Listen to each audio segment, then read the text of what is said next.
بالله من الشيطان الرجيم بسم الله الرحمن الرحيم أشهد أن لا إله إلا الله وحده لا شريك له وأشهد أن محمدا عبده ورسوله صلى الله عليه وسلم وعلى آله وصحبه أجمعين أما بعد. With Allah's name, the merciful benefactor, the merciful redeemer, we witness that God is one alone. There are no partners with him, as he reveals in the Quran to Muhammad the Prophet, for us, that anyone who comes to him, they come only as a servant, not as a God or office holder sharing in divine office, and there's none like him. And witness that Muhammad, to whom the Quran was revealed, is his servant and his messenger, and the last of the prophets. The seal of the prophets mentioned in the Quran as the one, also mentioned in the Torah and the Gospel, as the one who comes to purify the people and to relieve them of the yokes of slavery. We salute him with the traditional salute, the prayers and the peace be on him, his fathers and his family, all of the followers of that tradition, and me. Once again, dear brothers and sisters, I greet you with the greetings of peace. Assalamu alaikum. Jummah Mubarak. Before we get started, we briefly want to deal with the requirements for gatherings, the physical distancing in groups of 10 or more, or any groups for that matter. And they said the requirement is, I've heard 4 to 6 feet, but we want to give ourselves enough distance because as real as this coronavirus seems, we want to make sure that we're taking the necessary precautions so that we don't infect ourselves or whatever the case may be. So if we could, sisters in the back, practice some physical distancing, please. I see the sisters sitting right next to each other. Can we please get up and come sit on the end, possibly? That would be very helpful. And maybe you could scoot down one sister and the 2 sisters on the end. Put a little bit of space between yourselves. I mean, this is not a lot of room here, so. You require a chair? I'm just checking. Right there, that's good. And maybe you could scoot down one sister.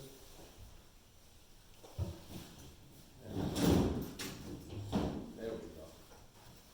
That's better. Last week we spoke about tying your camel and trusting Allah. So we want to make sure we take all the necessary precautions. You need a chair? Yes. Okay. Oh, okay. So we want to make sure that we tie our camel. We want to make sure we err on the side of caution because we don't know. If some of us were scientists in here and we're on the side of doing the research and we could bring us some information that would ensure us that none of us will get infected, but we don't know. So we have to take the information that we have and use our brains, use our common sense, use our ability to reason, which Allah has blessed us with. And we thank Allah for giving us the ability to reason. We also thank Him in these trying times for allowing us the opportunity and the ability to make it to Jummah. I've heard that in places around the world they have shelters in place where they're not allowing people to gather indoors in any capacity. And I also heard that is on its way here. They just announced in California, I believe it is, a shelter in place. In Chicago also, where they're allowing you to go to grocery stores and do things to obtain the bare necessities. And I don't know what kind of requirements they have on religious gatherings. But the brother was mentioning just a minute ago that he saw that a lot of people are just canceling Jummahs. A lot of people are canceling Jummahs. But then there's, especially in our community, they're not canceling Jummah.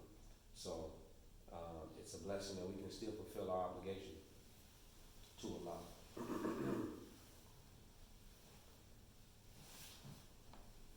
As we talked about last week, the attribute of Allah, one being Al-Fatah, or the opener, And in that, we talked about from Al-Fatah, came from the root word Fataha. We also get Al-Fatiha, which we know is the first verse, or the first chapter in the Holy Quran, the 7 most oft-repeated verses. So, Allah being the opener, Al-Fatiha being the opening, we talked about it, opening us up to those things that have been held from us or locked away. We gave the example of those of us coming from other religious practices, which held us back from advancing in our understanding and our knowledge and graduating. And Al-Islam being the blessing. Allah giving us Al-Islam being the blessing so that we can progress in our understanding. In those first verses in the Al-Fatiha, the opening, it says, Bismillah ar-Rahman ar-Rahim. Just those first verses, Bismillah ar-Rahman ar-Rahim. With the name of Allah, the merciful benefactor, the merciful redeemer. You have two attributes of Allah, Ar-Rahman and Ar-Rahim. Loosely translated, Ar-Rahman, the merciful benefactor. Ar-Rahim, the merciful redeemer. Both dealing with mercy, both coming from the same root word, Rahima. Rahman, Rahim. But both meaning something different. So both dealing with mercy, but both meaning something different. If I may read, right here, this is the dictionary of the Holy Quran. If you don't have one, you should get one. It'll give you a more understanding of what you read. And we're going to dive into this. This is just the first verse of the Al-Fatiha, which is the opening. So when you first become a Muslim, you dig into the Al-Fatiha, or you learn the Al-Fatiha. It's hard to make salat without knowing the Al-Fatiha in English and Arabic. So what is Allah opening us up to? Rahman ar-Rahim. Rahman, merciful benefactor. Loosely translated.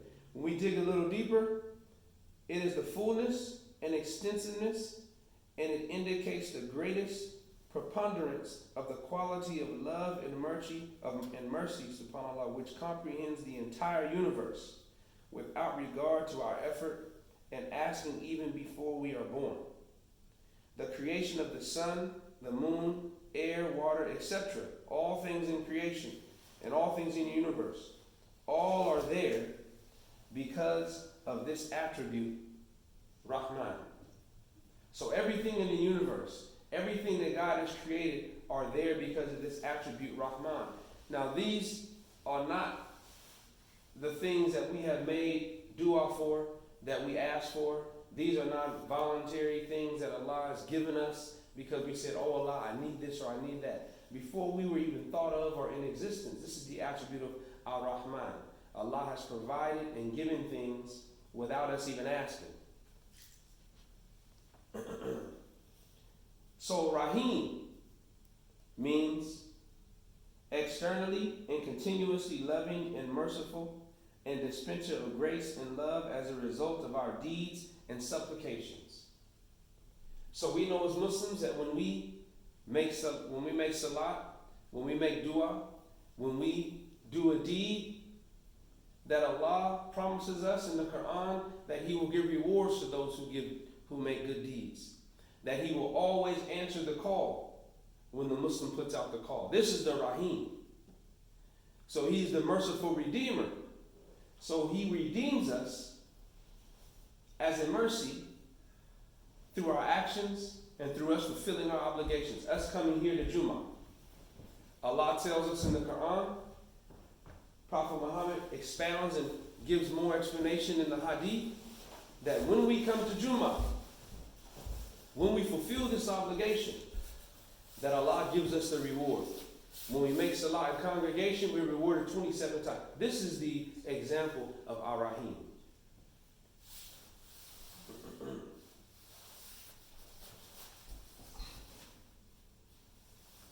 Another example, and this is given by Holy Prophet, peace and blessings of Allah be upon him. He has expressed the meaning of Rahman and Rahim by saying that the attribute Rahman generally pertains to this life. His mercy and love is manifested in the creation of the universe. He is the bestower of gifts which precede our birth. While the attribute Rahim generally pertains to the life to come, and his love and mercy are manifested in the state that comes after. He causes good results to follow in good deeds and will not nullify and render void anyone's right work. Yeah, we're practicing some physical distancing. Yes, sir. Thank you, brother. Yeah, thank you very much.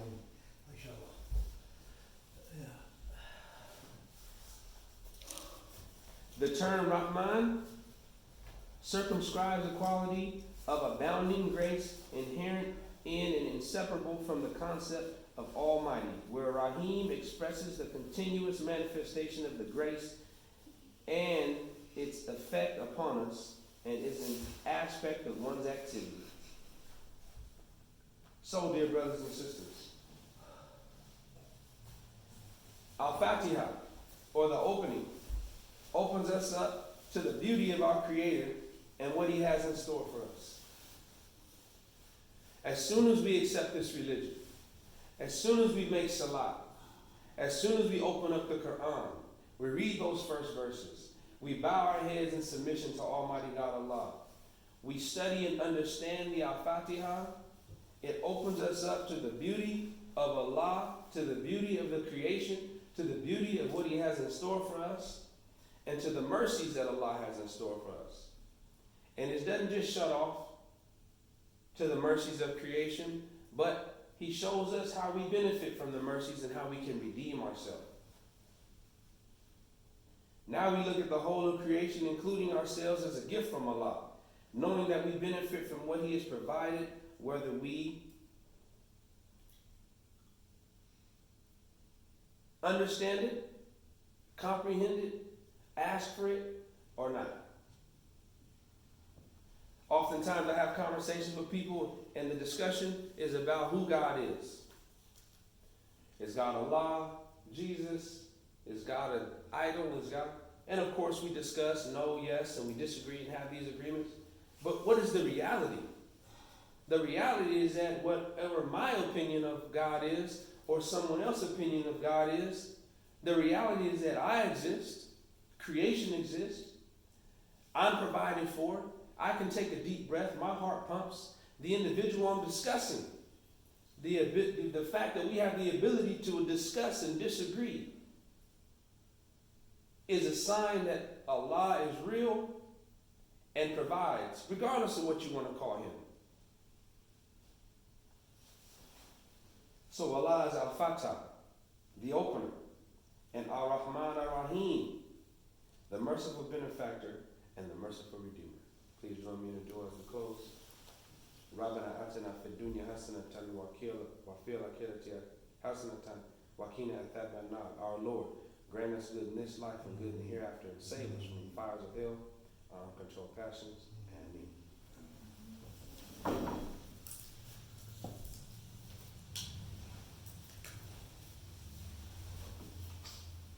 Assalamu alaikum. Bismillah ar-Rahman ar-Rahim. Ashhadu an la ilaha illallah wahdahu la sharika lahu wa ashhadu anna Muhammadan abduhu wa rasuluhu sallallahu alayhi wa sallam wa ala alihi wa sahbihi ajma'in and ba'd. Dear brothers and sisters, in these times,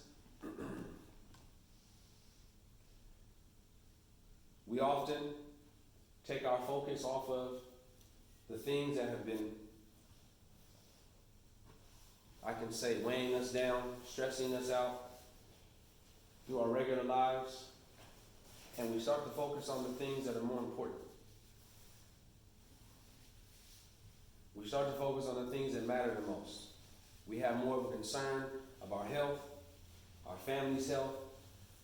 We start to worry about the things that we take for granted, like water.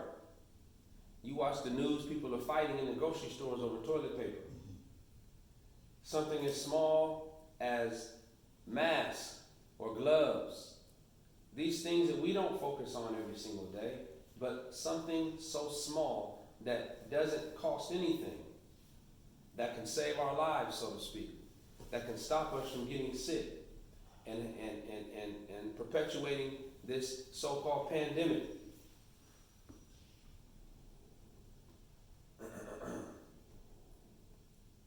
During times of struggle, we focus on more of our needs than our wants. Last week, we talked about tying our camel and being prepared.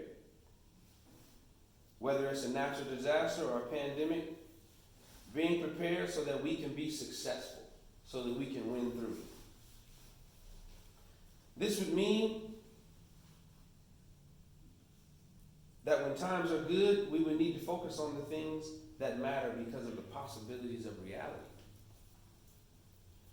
This would mean that when times are good, see, when there's struggle, it's easy to focus on the things that you need. Because your clothes, how many pairs of shoes you have, if your car's clean, washing your tires, all these things that occupy our time, they don't matter in times of struggle. What matters is the things that you need. So it's easy when times are good to not focus on those things. It's easy in times of struggle to focus on these things. But what about when times are good? When you got a pocket full of money and your job is guaranteed and your rent is paid. So what does a Muslim do? What is a Muslim supposed to do?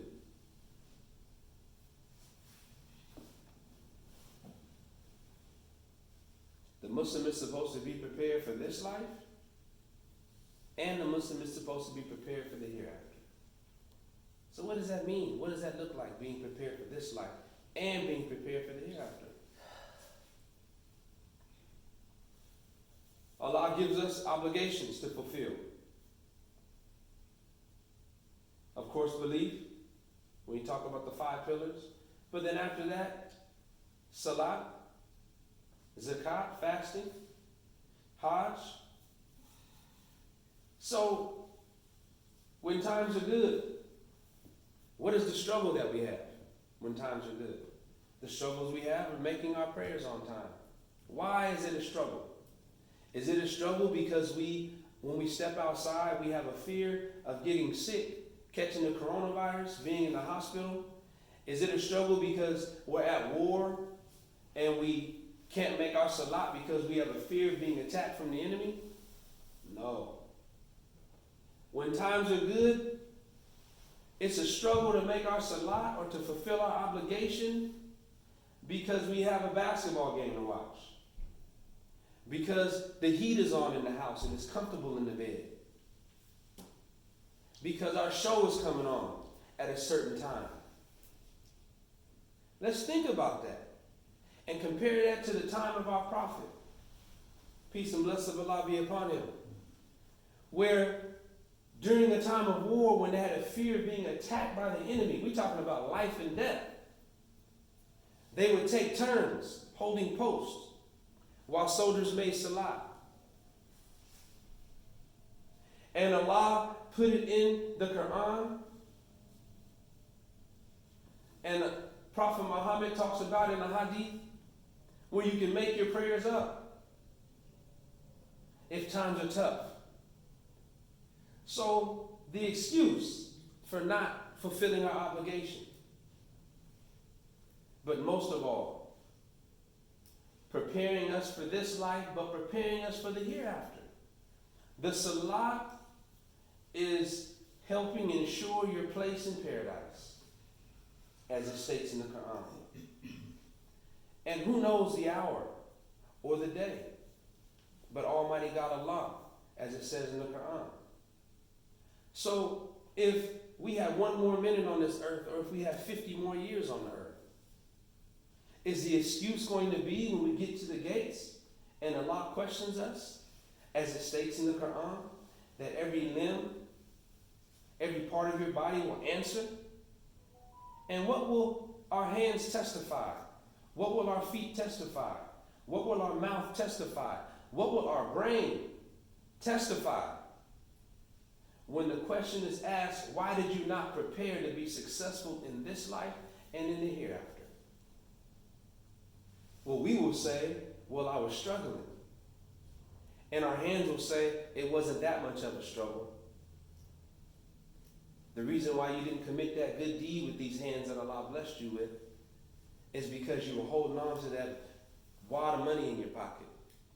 The reason why you didn't get up and make salat with the body and the knowledge and understanding that Allah gave you is because you were comfortable in the 75-degree quilted blanket, adjustable Tempur-Pedic bed that Allah blessed you with. It won't be, I couldn't make salat because I was afraid of being attacked in times of struggle. It won't be, I wasn't able to make Jummah because there was a shelter in place because of the pandemic from the coronavirus. Because Allah has given us concessions to excuse us. So much so that in times of struggle, if someone tells you to verbally renounce your religion, you can do it. These are the concessions that Allah has given us. So what is the excuse for the human being? What is the excuse for the Muslim for not being prepared for this life and for the next? There is no excuse. But what happens in times of struggle? I'm pretty sure all of us have a story. I called my father some years ago. I took my son out of town. I had got a bacterial infection. I was out for 3 weeks. No work. Couldn't even leave the house. Had to take medication. I called my father on the phone. I told him, I see the light. I see it. I told him, I'm making salat 50 times a day. Waking up, reading the Quran every day, talking to my wife and my kids about how Allah has showed me everything and this is it. I'm never going back. In times of struggle when I can't do anything. How many of us have been in a hospital bed, sick? Oh Allah, if you just get me out of this one. How many of us have made a mistake in life? We did something we're not supposed to do and we thought our life was over. Oh Allah, if you just get me out of this one. And the Quran says when you call, Allah will always answer. He pulled me out of that situation. My doctor said that I need to stay in. He said that the bacterial infection had moved and the next place for it to go was my brain and I would have had to have brain surgery. Allah pulled me out of that one. Now ask me how many prayers I've missed since then. Ask me how many times I have made salat to continue to prepare myself. Because I made it out of that. I recovered from 3 weeks missing the work. The bank account got filled up again. Everybody's looking healthy. I'm breathing. I'm running, working out. This is my testimony. I can testify. Being prepared for this life and the next. We often forget. We want to give ourselves a chance to be successful in this life and the hereafter. We don't want to wait for times of struggle.